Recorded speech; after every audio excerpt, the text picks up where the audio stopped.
Before getting into our first round of student talks, I'd like to introduce our second guest speaker, Uma R. Chatterjee, a neuroscientist, science communicator, and mental health advocate. Uma is currently a neuroscience PhD student at the University of Wisconsin-Madison, studying the neurobiology of OCD and novel therapeutics in Dr. Michael Cahill's lab. Following her winning of PsychedelX in 2022, she conducted award-winning psychedelic research, bringing together her multidisciplinary background to study the effects of psychedelic-assisted therapy on comorbid OCD and PTSD across several disciplines. Her survivorship of OCD, PTSD, cancer, and chronic illnesses serves as the bedrock of her advocacy, carried out through her work as a globally invited public speaker, science communicator, and host of the podcast, A Chat with Uma.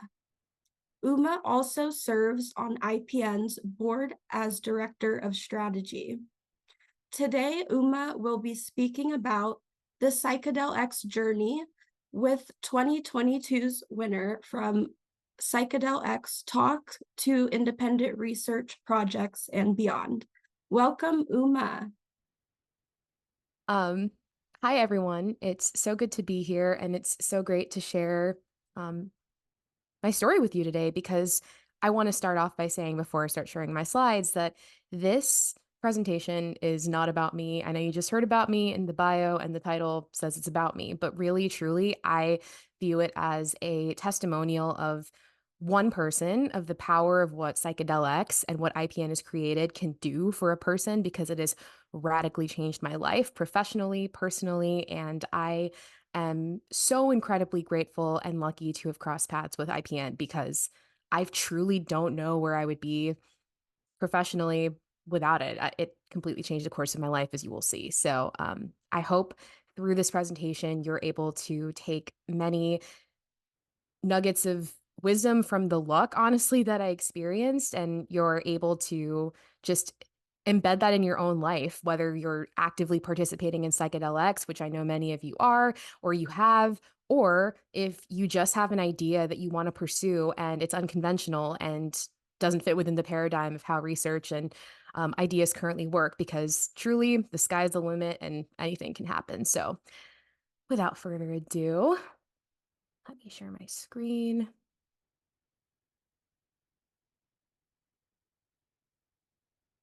Okay. Can everybody, is my slide fully taking up the screen? Cool. Then you won't see my notes in the back. Awesome. Well, hello again, everyone. So my name is Uma. I am many things, but first and foremost, I am a human who really, really cares about the psychedelic field, both from the science perspective and personal development and all that it has to offer from a very responsible and ethical lens.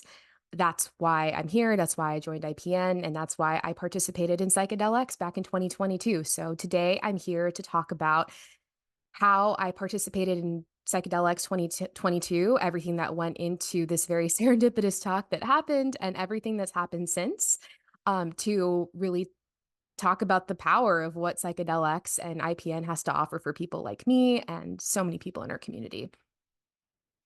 So to orient you all to how this all happened, we have to go back before psychedelics to the very, I suppose, unfortunate series of events that had a silver lining, which was my project and sort of a purpose in life that I now have. So this idea that I brought to psychedelics started with a case study of one person, me, doing some research, because I have had a long life of severe mental illness that was undiagnosed, untreated, compounded with many other factors that all informed this question that I came up with back around 2021 to 2022. So to briefly go over how I got there, to establish also how lived experience can really inform a research project, which is not really a paradigm we often see, at least publicly spoken about in research and academia and all the things. Long story short, I was born with mental illness. I was suffering for a very long time. I went through a lot of misdiagnosis and mistreatment. The timeline illustrates the point of how long this went on for. Um, Even though I ended up starting to get treatment at 13 years old, it wasn't the right treatment. It wasn't all the diagnoses. Namely, it missed my major diagnosis of severe obsessive compulsive disorder. Um, Mostly because that's one of the most misdiagnosed and misunderstood illnesses that exist, as we'll get into, and hugely informs how my project came about. But all that to say, I was very, very sick for a very, very long time. Even when I finally got a diagnosis at 21 due to outward compulsions that I finally identified myself being the sick person that I was, even though I had seen multiple providers at that point. I began treatment with a psychologist who I trusted who was not trained in OCD, did not understand how to treat it, did not understand the vast scope of what OCD actually is, and administered incorrect treatments that are listed over here, which is relevant to the project as we go about. So, incorrect treatments for OCD are traditional cognitive behavioral therapy, psychodynamic therapy, etc. So, after all of this, I had the fun experience, obviously sarcastic, of getting diagnosed with cancer at 2022. And in that process, I finally started treatment for longstanding PTSD I'd had for over a decade with a PTSD specialist. And in that process, I started experiencing multiple modalities of treatment, including everything listed there: EMDR, prolonged exposure, psychodynamic therapy, traditional CBT, talk therapy, somatic therapy, so many things. And while they are typically helpful for PTSD, the issue is that my OCD was not only not being treated in that process, but those treatments were making my OCD worse.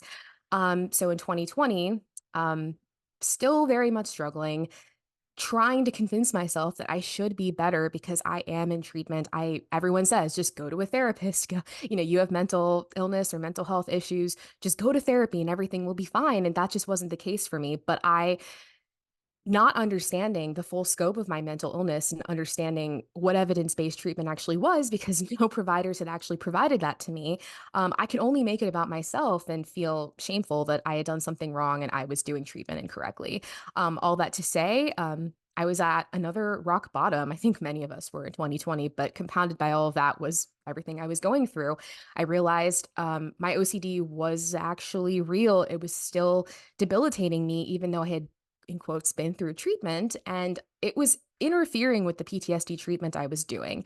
So with my 24-year-old brain, I started Googling and researching OCD further, and I came across a whole world of information that I didn't have access to in the past, including what correct OCD treatment was, which the current gold standard of evidence-based treatment is exposure with response prevention, which I had never heard of. I realized that there were internal and mental compulsions that had been ruining my whole life that I didn't even know existed, and themes far beyond what we see in the media for contamination or just right or perfectionism, many of which were hardly my themes. So, all that to say, I entered treatment for OCD for the first time in in 25 years of living with this illness and being at my worst, homebound, college dropout, fully dysfunctional, which was amazing. And treatment really gave me hope and in many ways saved my life. However, with all of that, in proper OCD treatment with a specialist who happened to also understand comorbid PTSD, I learned and we both realized that OCD treatment could actually make PTSD worse. And PTSD treatment could also make OCD worse, which was not fun for me, and not fun for my therapist. And most importantly, just was such a fascinating topic to me beyond just being in the throes of treatment, because how could these two disorders be so distinct yet overlap so much?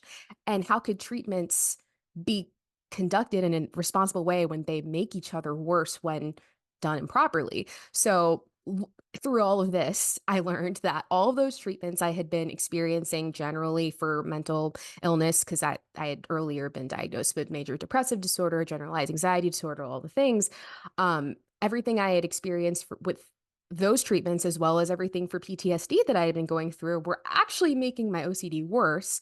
And then in OCD treatment, my PTSD was really struggling. So it was quite an interesting experience. And to this day, I'm still in treatment doing this. So it's been a long process. But the reason all of this matters is because I started fully learning, understanding, and conceptualizing this really interesting comorbidity where in the literature at this time, it's suggested that up to 40% of patients with PTSD also have OCD. And in the inverse, if you're curious, up to 25% of patients with OCD happen to have comorbid PTSD. Um, Patients with comorbid PTSD and OCD have more severe OCD symptomology than those with just OCD. PTSD treatment can worsen OCD, like I said. Up to 80% of clinicians misdiagnose OCD, and OCD patients go 14 to 17 years on average without correct treatment or diagnosis, which we'll talk about largely due to misrepresentation, misunderstanding, and stigma around OCD. So, the reason I'm sharing all of this and why that whole backstory matters is because I'm sitting here in treatment after 25 years of basically not getting the help I needed, learning about this comorbidity, also in the process of going through treatment, becoming functional enough to go back to school after dropping out with a 1.83 GPA, finding my love of neuroscience, being committed to studying psychiatric illnesses such as OCD and PTSD, of course, because of myself and because of the people I know who are debilitated by it.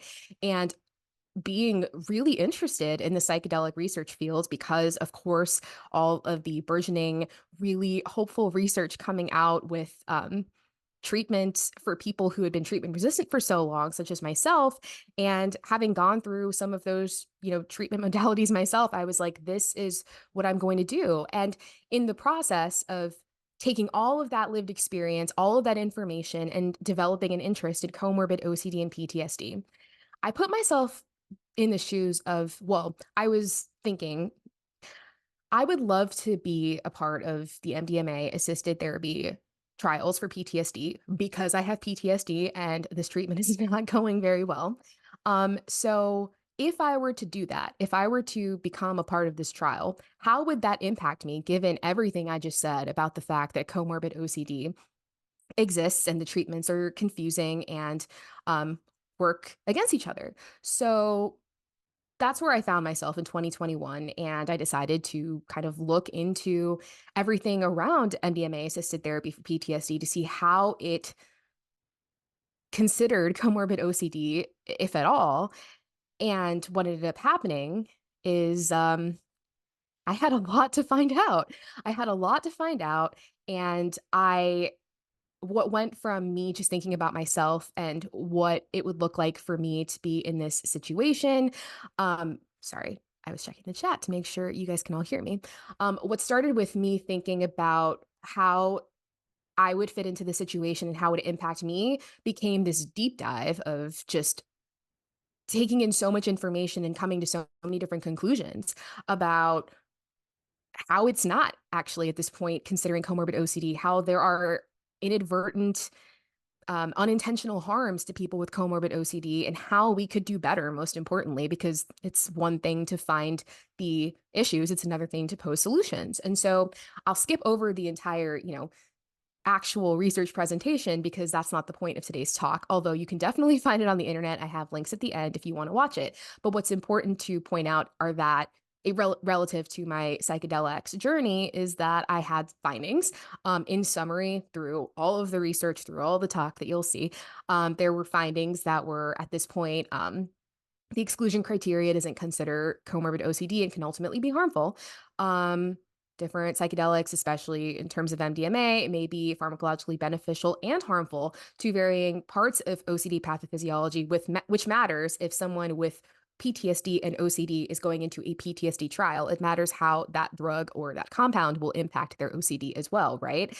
And how in general, when psychedelics, specifically again in the psychedelics case, MDMA, is coupled with psychotherapy practices, the reopening of critical learning periods might actually amplify the effects of that contraindicated treatment that they're receiving because, like I said before, PTSD treatment can make OCD worse. So if people with OCD and PTSD are getting into these situations where they're receiving treatment only for their PTSD that makes OCD worse, it's already harmful. It could be even more harmful given how psychedelics are postulated to work in our brains. So it also came with recommendations of very simple recommendations of how trials and as hopefully the FDA approves these treatments, how they can be implemented in a way that does consider comorbid OCD so that up to 40% of patients do not experience the harms of having treatment that doesn't work for them. So simply excluding patients in the screening criteria because that wasn't happening,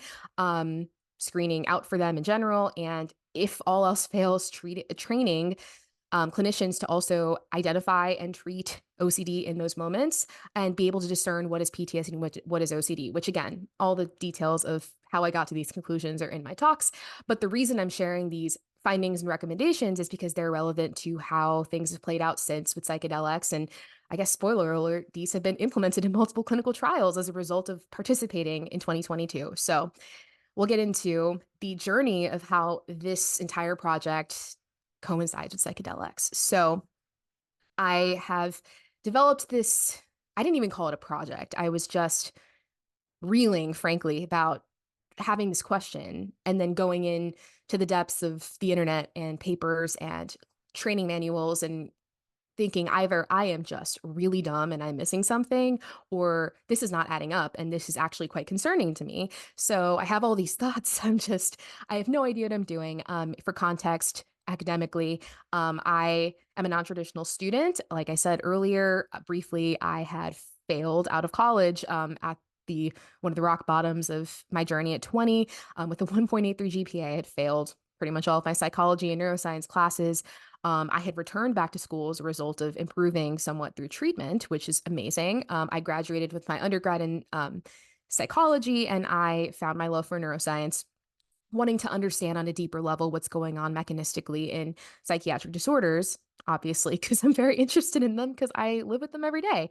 And at this point, at the time that I applied to psychedelics, I was a first year master's student in neuroscience at the University of Texas at Dallas, where there was absolutely zero psychedelic research going on. We didn't say the word psychedelic. I was that weird student that would come to all of my grad school classes. And typically in grad school classes, we do a lot more discussion and talk through papers because it's, more advanced. And so I was the only person bringing in like you saw Alex Kwan yesterday, Alex Kwan's paper to my cellular and molecular neuroscience class and talking through it and bringing this taboo word up. And they were very, supportive, but there was no I didn't have any mentors. I didn't have any community. I didn't have any support for this like weird idea I had. And so I'm just like completely rogue. I have no idea how a project works because I had just been in a lab doing wet lab research very early in my career. I had no idea of like the general societal norms or academic norms for how to pursue this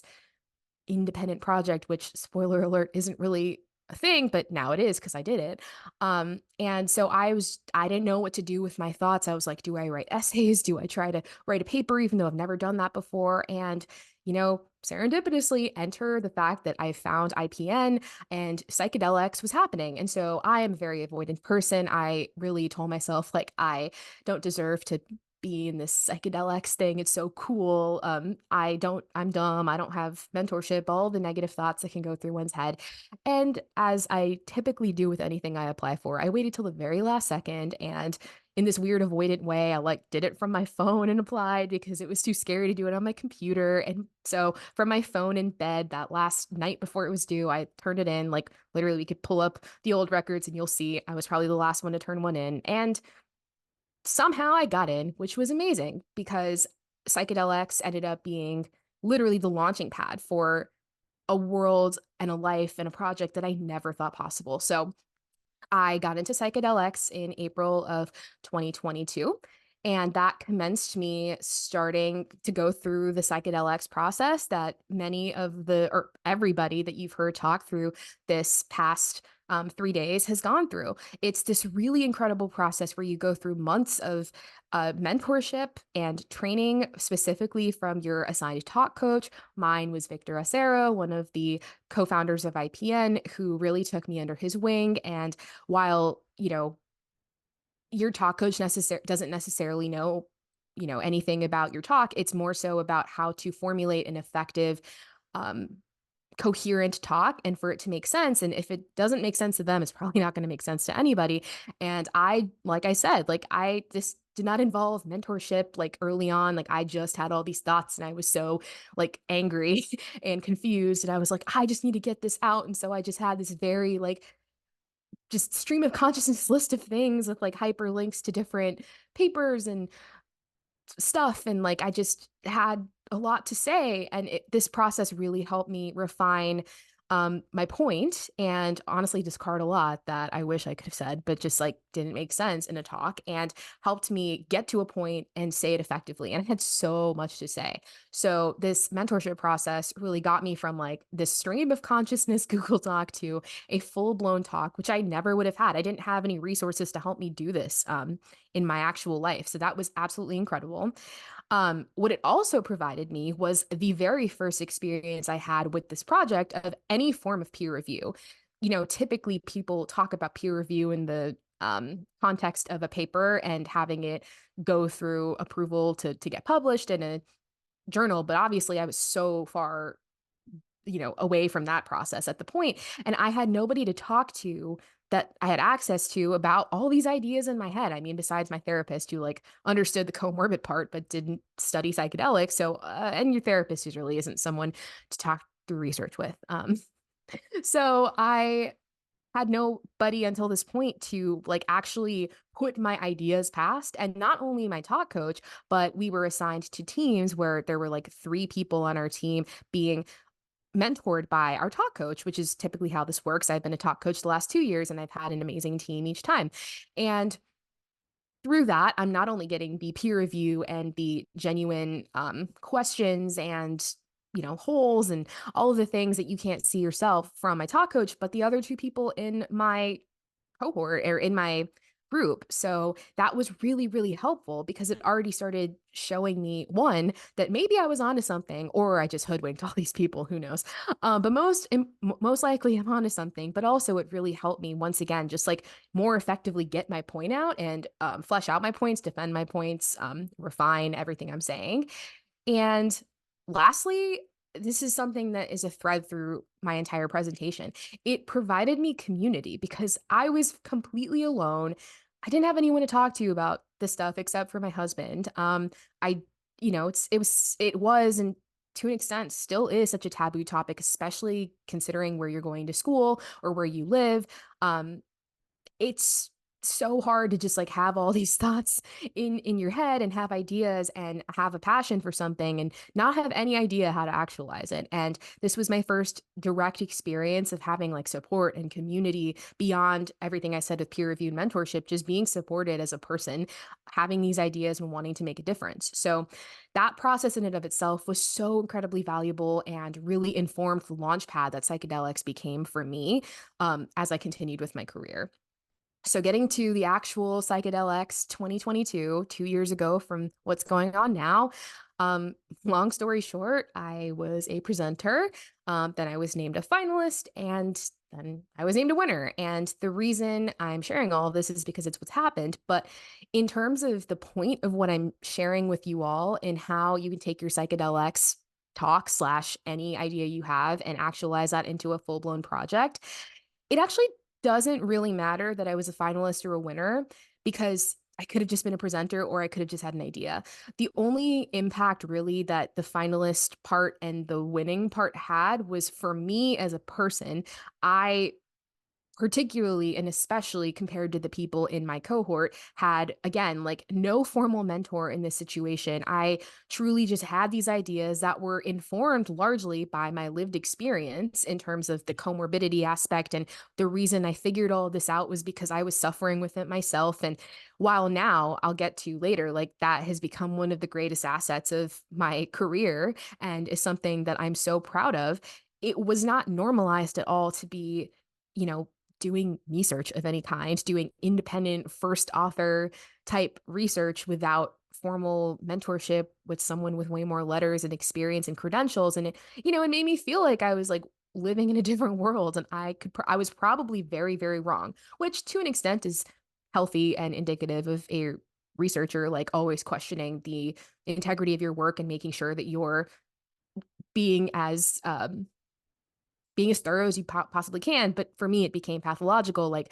doubting myself all the time and feeling like there's just no way this makes sense or works out. And so for me personally, having the validation of the winning it wasn't about the number or like what it meant about me. It was that my talk was watched and evaluated rigorously by numerous people, including and especially the judges of PsychedelX 2022, which are extremely esteemed, incredible people doing, the highest level of work across the world at institutions who study psychedelics. And if they thought that my ideas weren't completely like bad or stupid or like didn't make sense, then maybe I was onto something. And so that's really what the function of like the actual winning played for me. But all in all, what I really just needed was the community and the mentorship experience and having the platform to share my talk for the first time on this very conference 2 years ago. So that happened.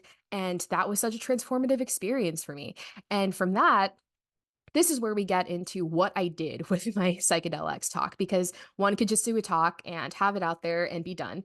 But for me, this was the beginning of feeling like, okay, maybe I can start sharing this scientifically more publicly to be able to make a difference. Or at least at the time, I was like, I just want to see what other people think about this. And if I'm missing something, because I really was just like, so confused by how other people miss this. And I was like, I must be missing something. I just need someone to call me out on it. And I guess the quickest way to do that is to go share it with other people. And so, as you may or may not know, if you're in academia or you hope to be in research one day, a version of doing so in a rigorous way to help your CV, but more importantly, to engage with your field is to present posters and scientific posters at research symposia or conferences. And so I had only at that point presented one poster during the pandemic virtually through the psychology lab I was in my undergrad. So I had like never done a poster physically. I was in a neuroscience lab, but that research takes forever, and I didn't have enough data to present poster wise. So I had never done a physical poster, and I just like completely with ignorance, once again, applied to a research symposium and conference at the International OCD Foundation 2 years ago, which changed my life for many reasons because it was the first time I attended. That's how I became an advocate, all of the things. But related to psychedelics, I applied. I actually applied after the deadline. I sent an email begging them to consider me, and they did. They accepted me. And in my mind, I thought, oh, like they just probably accept everyone. And what I learned later is they accept like 5% of people, and they typically don't accept reviews, which is what I was sharing this as. And yet it was accepted as a first author, which made me feel like they just missed something or they made a mistake. And the reason I'm sharing this with you is because there are so many rules and things that you are told as a trainee, as a rising professional, that just are the rules and are the norms. And because I sort of didn't know them, and I also was just already like in my mind, metaphorically living on borrowed time, I was like, whatever, I'm just gonna shoot my shot. It's probably gonna be a no for everything, but who knows if we'll get in? And it did, which was so transformative because now I was surrounded by the top OCD researchers and experts in the world evaluating my work critically for the first time, because psychedelics was more generally like it was a broad audience and it was a broad set of judges, none of whom were experts specifically in OCD. So going to this research symposium and this conference and sharing all of this with this is a comment I've gotten pretty much at every single conference. They look at my poster and they're like, I've never seen a poster with one author before. And I was like, hello, I don't know what I'm doing, but thank you for taking me seriously. So this was so important to me. It was the first time I was evaluated from really the OCD side of it all to get more feedback, to get more questions, to develop my project more thoroughly. And that led to doing that kind of on the flip side, on the psychedelic side, at a rigorous conference. So I, through applying to psychedelics before winning, but like through applying and being a participant, because I'd written an abstract for psychedelics. I was able to use that for the IOCDF. I was also able to use that to apply for a Source Research Foundation travel grant to attend this conference called Psychedemia later that year. And I was privileged enough once again to win a travel grant, which gave me a significant amount of money to be able to afford to go to Psychedemia, which also was another travel award that all of these things are what you're typically evaluated on to get into graduate school. So this inadvertently was starting to really um, robust or make my CV more robust and make me look like I was a competitive candidate for graduate school. Wasn't thinking that at the time, but ultimately that's what happened. So I shot my shot. I got this travel award. I then went and presented the same poster at Psychedemia. And not only did I present it, but I was awarded an outstanding presentation from Psychedemia, which was another form of peer review and validation to me that, okay, I am probably onto something. It's not just that I hoodwinked everyone in psychedelics, which if you have OCD, you understand it's pathological doubt about everything. The point is, I was vetted by these people at Psychedemia. I was given the award as a result of being told that apparently my research meant something. It was really informative to get very specific psychedelic guidance from people who were doing more of the neurobiological side of things. And really interestingly, I was able to connect with many, many principal investigators, both at IOCDF and Psychedemia, that studied the intersection or one of these things that I was able to, get into graduate school with by building connections and them being impressed by the fact that I'm presenting a first author paper or poster and thinking about that when I then subsequently applied to this PhD program. So it was really, really beneficial. Um, I then took that to this, I just kept going and I kept being like, how much higher can I reach? How much more can I present this, get rigorous feedback and put myself out there and develop this project? Because it was not done. What I presented in at PsychedelX was the beginning, but there was so much more to address pharmacologically, extending that to other psychedelics, et cetera. So I presented this at the Society for Neuroscience conference. It's a conference with like 40,000 people. I was awarded a travel award for this as well. And this resulted in my first published abstract of of this project. And so papers are like the I guess what you really aspire to in terms of finalizing and putting out your work. But a published abstract is basically a way of like, hey, this is in progress. Also, like, this is my work and I'm claiming it. And like, don't take this work from me or try to copy it. So this was really cool to have a published abstract to my name so early on with just one name. Back in 2022, again, never thought that that would be possible. So just the common thread of this whole thing is just keep putting yourself out there and keep applying. You never know. If you get a no, fine. But like if you get a yes, you just broke a rule that you were told you could never break and you're building your own path. And so this is what I did here. I got so much helpful feedback from a biological perspective and was really able to take those questions and then answer them in the iterations of this project. So a notable part of all of this is through, kind of being in this boot camp of presenting this independent project with, again, one author, this very odd thing that over and over I was told, even through PhD interviews, like I've never seen a first author abstract or poster before. Like, how did this happen? It just gave me a really interesting story to set myself apart and connected me with so many in research speak PIs or people who I could potentially work with at institutions to do my PhD, who remembered me from these conferences, who remembered that I did something on top of course, this does not replace all of the actual traditional work I was doing in a wet lab, getting my degree, all of those things. But on top of that, I did all this stuff on the side and it really set me apart. And the reason that it was so notable for me to get into a PhD program at UW-Madison, which is what I'm doing now and where I am, is because I didn't get into this part of my story because it's not super relevant to this talk, but I am a non-traditional student. I have a lot of baggage that has often been held against me, even though I am, I have a 4.0, I'm doing really well because of treatment and I'm able to succeed. There's a lot of judgment held against non-traditional students for taking a break. In my case, like a 5-year break because of chronic illness and especially mental illness. I had a horrible transcript that I redeemed, but it still had all the failures on there. And it's a lot to have that held against you when they're very traditional students who were doing super well. But what set me apart from the traditional students and kind of weighing those things is the fact that I had all of this presentation experience and these awards and this project that I was really passionate about that I was doing on my own, which to get into graduate school, what they're really looking for is evidence that you can be independent. You're not expected to be fully independent from the get go, but that you have motivation and you're able to think critically and do things on your own. And this project with psychedelics, iterated over time, established exactly that. So it was a huge deal for me to get into a PhD program. I was not, I don't think that at that point, without everything that happened with psychedelics, I would have gotten into a PhD program. I was doing fine in my lab with my master's, but I just did not have as much experience as other people in this really even the playing field and pushed me forth. So I'm so, so grateful for that. Um, another notable thing that happened, I'm not going to list everything I've ever done since psychedelics related to this, but a huge stepping point for me was taking this from posters and some online talks and some local talks and being invited to give my first international talk at the Breaking Convention in England, which is Europe's largest psychedelic conference. It was such an honor.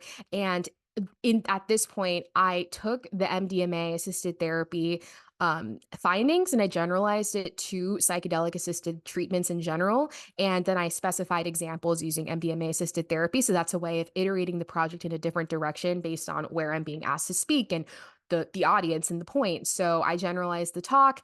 It was such an incredible experience to do this in front of so many people and to make a difference and to educate so many people on OCD, which I'll get to at the end. And a quick fun fact, I did not know this till the end, but Paul Stamets was sitting in the back row, and I had some friends at the conference that were like listening to him like murmur to himself and learn about OCD and like talk, which was I'm glad I didn't know that at the time. And then we had dinner and talked for 3 hours at the end of the day about OCD and about everything we do. And that was a cool serendipitous thing to happen from the stock. But most importantly, I was able to disseminate this on an international scale at a talk, which was such a huge deal for me and for my project. I was also awarded a travel award again from Source Research Foundation, a very substantial one to fund being able to go to England as a graduate student with no money.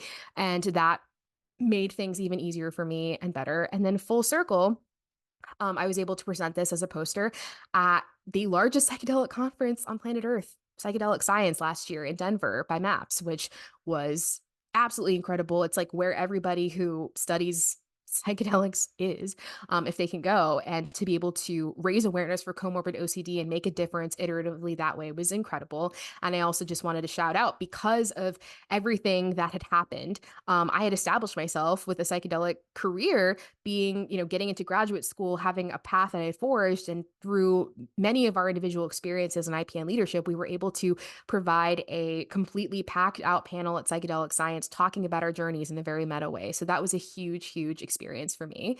And I brought the reason I put this on here is because full circle, I was able to come back to the IOCDF conference again this past 2023 and present again this poster, but a such more extended version. I'm sure if you rewatched the talk, you could see the difference in the poster pictures from last year to this year. And it was just a very year cycle, full circle example of how much was expanded from just getting all of this feedback and kind of the exponential nature of what happens in psychedelics just by putting myself out. And I had the incredible honor of being on the IOCDF's inaugural panel on psychedelics and OCD with four of my heroes who are far higher career in their careers than I am. And yet it was such an honor to be able to present my perspective alongside them and to raise awareness for psychedelics in the OCD community. And that was one of the most beautiful moments of my life. So altogether, at this point, specifically with this project, it's iterated into a systematic review by the numbers. This is what has happened specifically from my psychedelics talk. It's ongoing. Who knows what will change, what will happen more. The numbers are great. It's just to illustrate to you what's possible beyond just doing psychedelics and how that can spur on such a career and body of work. But most importantly, the very most important part of all of this is that the actual point of my work, the findings that I was talking about earlier, the reason I named all of them is because through disseminating these findings at so many conferences and coming across so many people doing this work and running these trials, my research findings and the recommendations I've had have since been implemented in multiple psychedelic clinical trials for both OCD and PTSD. It is so wild to think about that, like, me just going and talking about this in multiple places and educating people has literally changed the paradigm of how they're conducting trials, taking in the information that psychedelics helped me kind of cultivate and implementing them to make an actual difference in the real world. And I don't like everything I listed before, great, good, whatever. But this is what the point of my work was. And the fact that it came from a talk that I applied for from the toilet for psychedelics in 2022 is just the most rewarding thing I've ever experienced. So I'm going to speed through the rest of this. Um, Looking forward, I was accepted to the Harvard Psychedelics Boot Camp, which is happening later this July, which was fully informed by my work that I've done with psychedelics and my role in the community since then.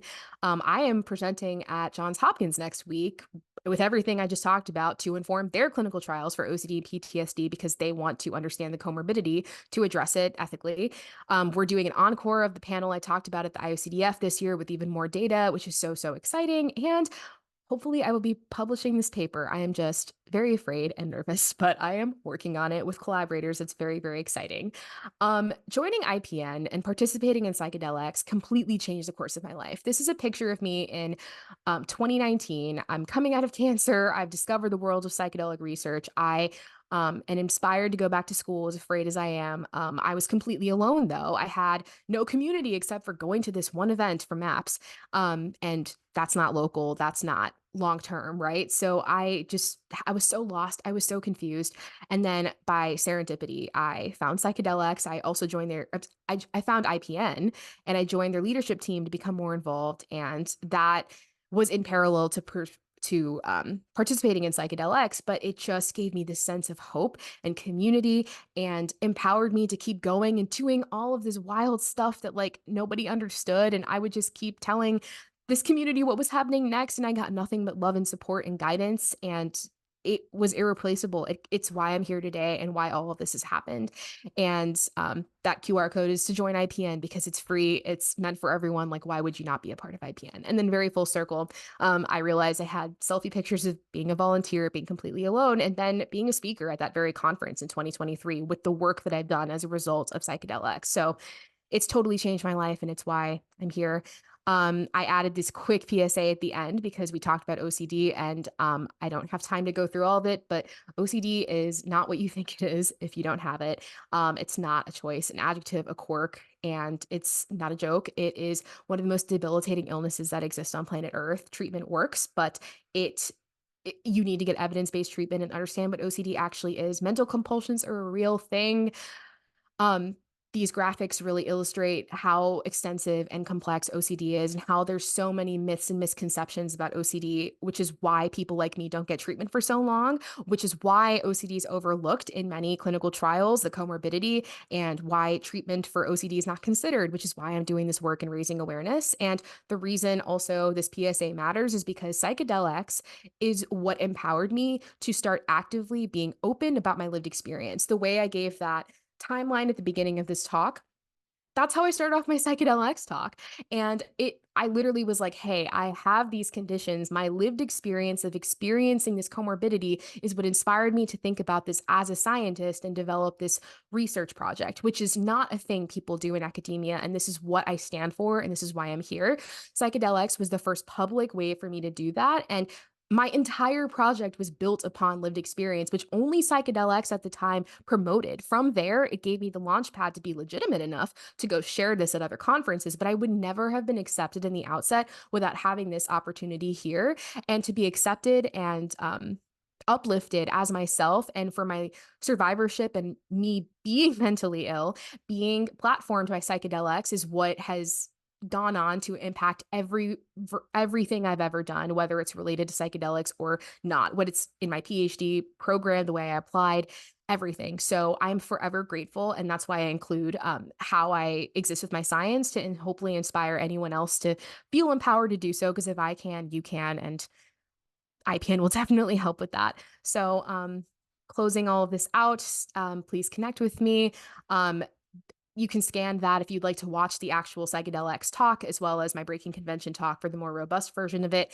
And thank you for being here. And most importantly, the whole point of this talk is to take your ideas and to do something with it. Do not listen to the rules of what people tell you is possible in terms of the author and what you can apply for and what's valid. Just put yourself out there. You might face a lot of criticism and a lot of comments, but that's the point. That's how you grow. That's how you evolve. That's how you iterate. I would never present the version of psychedelics I did 2 years ago now because I've learned so much, but none of this would have happened without starting. So just do it. And I hope you can take inspiration from one case study of what's possible to be independent and strike it on your own. So thank you.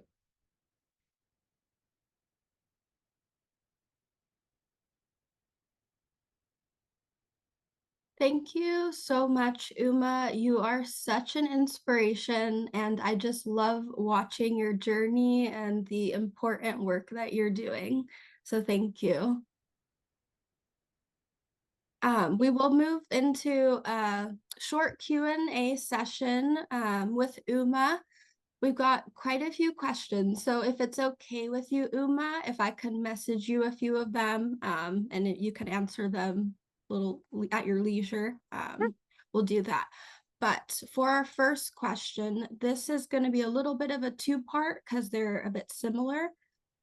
So first question for you is, did you struggle with imposter syndrome, and how did you overcome this? And second part to that is, what advice do you have to someone who wishes to enter the field of psychedelic research, yet imposter syndrome and or mental health problems might prevent them from starting out? I have imposter syndrome giving this talk right now. Imposter syndrome has not left me. I don't think I'm alone in that, but I think it particularly affects me, especially because my mental illness has hijacked that and use it as evidence to prove to me that I don't belong and that everything I'm saying is not worth saying. The only advice I can have for you is that imposter syndrome is exactly that. It's a syndrome. There's no way for you to fully, at least for me, there's no way to fully believe or buy that it's not true. But I have so many examples of people also talking about having imposter syndrome and doing things anyway. And thus far, everything I've done has been in spite of imposter syndrome, and it's gotten me this far. And it always feels like a risk to argue with imposter syndrome because what if it's right this time? But I'm sorry you experienced it. I wish you didn't. And it you don't need to let it stop you. Just like accept that it's there and it's doing its thing and just do it anyway. I know that sounds terrifying, but I promise you if I can and if everyone else can, you can do it.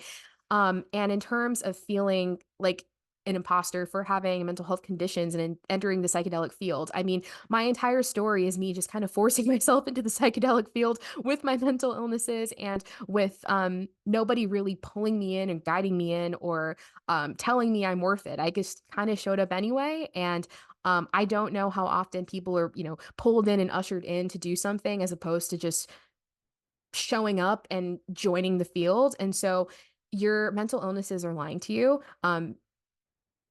Don't believe them. Just don't. Like, they're there, let them be. Trying to fight them probably won't help, but just like take action in spite of what they're saying to you and what people are saying to you. Because there will also be people who reiterate those feelings, especially if they disagree with your work, which I've experienced a lot. We didn't get in that today, but that's been even scarier for me. And yet, differences can't be made if you don't continue dialogue and you have to show up for that. So think about the work, not you. You're just vehicle for the work. And that takes the pressure off a little bit.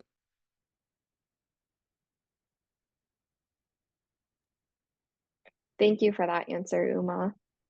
So the next question that we have is from Clifford Hudson. He says, your story is very inspirational. I had the pleasure of meeting you at Horizons New York after you presented at PsychedelX 2022. What do you see as the next groundbreaking dialogue in research in psychedelic-assisted psychotherapy, as well as psychedelic psychopharmacology? That's so sweet of you to say. And I remember meeting you at Dunkin' Donuts.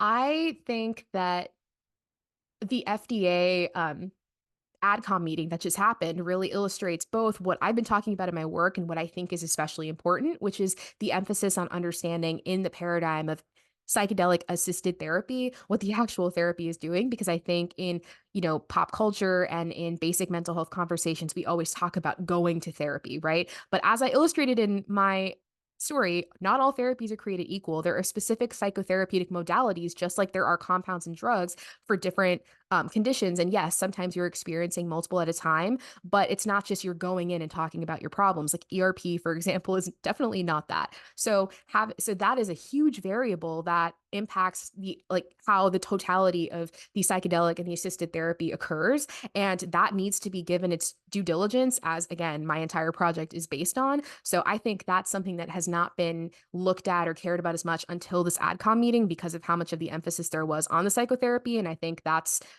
the future to and it's going to be a lot of work, but MDMA assisted prolonged exposure, MDMA assisted exposure and response prevention, MDMA assisted CBT, etc. Like, we need to focus on that, I think.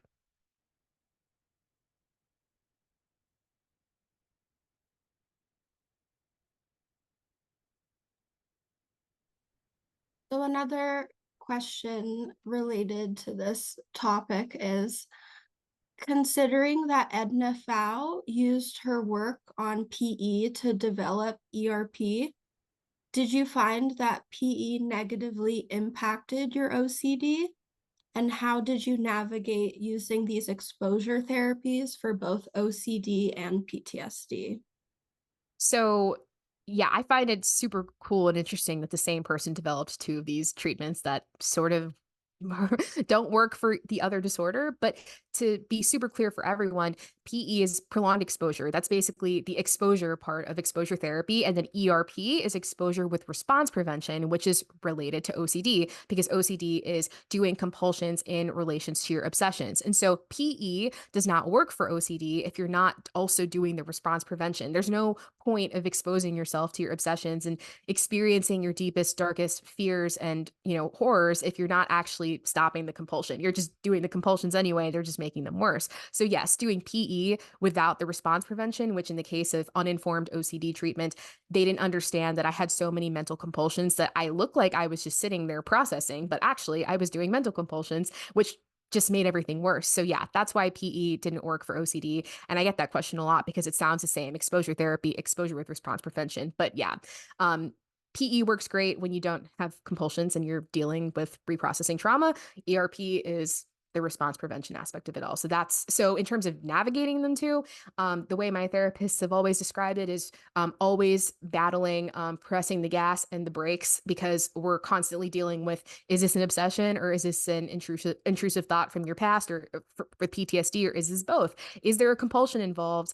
Is not doing the compulsion taking you out of your window of tolerance? It's very complicated. It's a long process, but I'm still in treatment and I'm functioning, so it's working. It's just long and hard.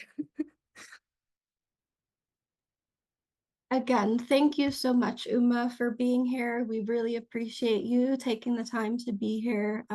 And your talk is just so informative, and really love the work that you're doing. So again, thank you. Thank you. And shout out to you, Bianca, also in my cohort, and you're killing it. So everyone go watch Bianca's talk. Thank you so much, Uma.